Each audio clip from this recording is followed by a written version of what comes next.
Bom dia, turma. Meu nome é Daniel, sou professor de Sociologia. Nosso tema hoje é sobre o panótico em Foucault. Para a gente entender o que Foucault quer dizer quando ele usa o termo panótico, que tem a ver com a teoria do poder dele, a gente tem que fazer uma contextualização histórica. A Idade Média vai mais ou menos ali do século V ao XV, a Idade Moderna do século XV ao século XVIII e a Idade Contemporânea do século XVIII, XIX até os dias de hoje. E alguns autores hoje em dia falam de pós-modernidade. Mais ou menos a partir da década de 70 para cá, nós viveríamos uma novíssima fase na modernidade ocidental, na modernidade capitalista, na sociedade moderna, que seria a fase pós-moderna, que alguns autores, como Deleuze, falam de sociedade do controle para se referir a essa época, e o Zygmunt Bauman, que é um sociólogo polonês que morreu esse ano, em 2017, se refere à pós-modernidade como uma era pós-panótica. Isso nos traz de volta ao tema da nossa aula. Foucault identifica nos séculos XVIII e XIX, nos séculos que são centrais para o sepultamento do feudalismo, ou para os resquícios do feudalismo, que ainda são muito fortes na dinâmica do antigo regime, a emergência de um novo tipo de poder e de um novo tipo de sociedade, que é o poder disciplinar e a sociedade disciplinar como características da sociedade moderna. Essa nova forma de exercer o poder e de organizar a sociedade são novas em relação a quê? São novas em relação ao que se passava na sociedade medieval. Foucault discute essa questão mais longamente no livro Vigiar e Punir, que é o mesmo que aparece naquele filme Tropa de Elite. Esse livro, Vigiar e Punir, começa com uma descrição de como a punição era exercida na Idade Média, na sociedade medieval. Os criminosos na Idade Média, no Antigo Regime, que era uma época massivamente católica, eles eram condenados e eram punidos através de espetáculos públicos de dor e sofrimento. A sociedade medieval, a sociedade feudal, oferecia o espetáculo público do corpo esquartejado, queimado, torturado, alvejado, supliciado. Essa era uma forma específica de exercer o poder de punir. A sociedade moderna, ela enxerga o nascimento de uma nova forma de poder e de exercer o controle, que obedece ao modelo do panótico. Panótico, se você separar a palavra, tem um prefixo que significa todo, totalidade, e um termo que significa o olhar, a visão. O primeiro a usar esse termo panótico não foi Foucault, foi Jeremy Bentham. Foi um jurista, filósofo, economista inglês que entrou para a história, sobretudo, por fundar uma nova corrente na economia, que é a corrente utilitarista, junto com outros três economistas, Sayce, Senior e Bastiat. A corrente utilitarista em economia foi mais tarde conhecida como neoclassicismo, os neoclássicos, que depois a gente entende que se divide numa ala liberal e numa ala conservadora. Essa ala conservadora é a ala dos neoliberais, que define a pós-modernidade. Há uma política econômica, uma forma de organizar o Estado que crescem, que procuram a hegemonia a partir da pós-modernidade, que é o neoliberalismo. Como Bentham entendia o panótico? Bentham entendia o panótico como uma estrutura arquitetônica que ele entendia como sinônimo de casa de inspeção ou casa de vigilância. Ele se referia com esse termo sobretudo às prisões e às penitenciárias. Mas ele também definia o panótico como um princípio de construção aplicável a qualquer tipo de estabelecimento no qual qualquer tipo de pessoa precise ser vigiada, necessite de inspeção. Então ele também está se referindo, além das prisões e das penitenciárias, aos manicômios, hospícios, aos hospitais, às escolas, aos exércitos, às fábricas. Ele projeta o modelo arquitetônico do panótico como uma estrutura circular, com uma torre no centro e uma periferia em anel. E essa periferia em anel é dividida toda ela em celas. Cada cela tem duas janelas, uma para a face interna do anel e outra para a face externa. A janela para a face interna do anel dá para as janelas da torre. A janela que dá para a face externa do anel é aquela através da qual entra a luz que ilumina a cela de ponta a ponta. Então basta você colocar na cela alguém que precisa ser vigiado e na torre alguém que vigia. A arquitetura do panótico é toda pensada para fazer com que o vigia possa observar a qualquer momento o que se passa em qualquer uma das celas e que cada ocupante da cela veja apenas a torre, mas esteja impedido de ver o que se passa lá dentro. O ocupante da cela sabe que pode estar sendo visto a qualquer momento, mas não sabe exatamente quando ou por quem. E o vigia vê sempre sem ser visto.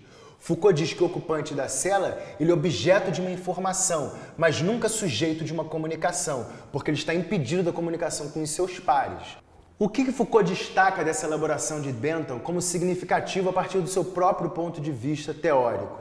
Em primeiro lugar, esse esquema do panóptico permite, segundo Foucault, a introjeção mais eficiente da norma social, um processo de normalização. Enquanto o ocupante da cela está sendo vigiado, mas não sabe exatamente quando nem por quem, ele está ele próprio se vigiando o tempo todo para não sair da linha. Em primeiro lugar, o efeito geral desse esquema arquitetônico é fazer com que o indivíduo ocupante da cela siga, introjete no seu psiquismo, no seu comportamento, a norma social que se quer que ele siga. A gente assiste a um processo, então, de normalização. Porque se ele está numa instituição fechada, disciplinar, é porque se espera que ele se ajuste mais adequadamente a uma determinada norma social. Em segundo lugar, esse esquema de vigilância do panóptico faz com que o indivíduo torne-se ao mesmo tempo sujeito e objeto da relação de poder. Então o indivíduo, no esquema do panóptico, ele se encontra amarrado numa relação de poder da qual ele próprio é o portador, na qual ele ocupa simultaneamente os dois papéis, de sujeito e objeto. Em terceiro lugar, algo que já foi dito, mas que precisa ser reforçado, o esquema do panóptico é generalizável.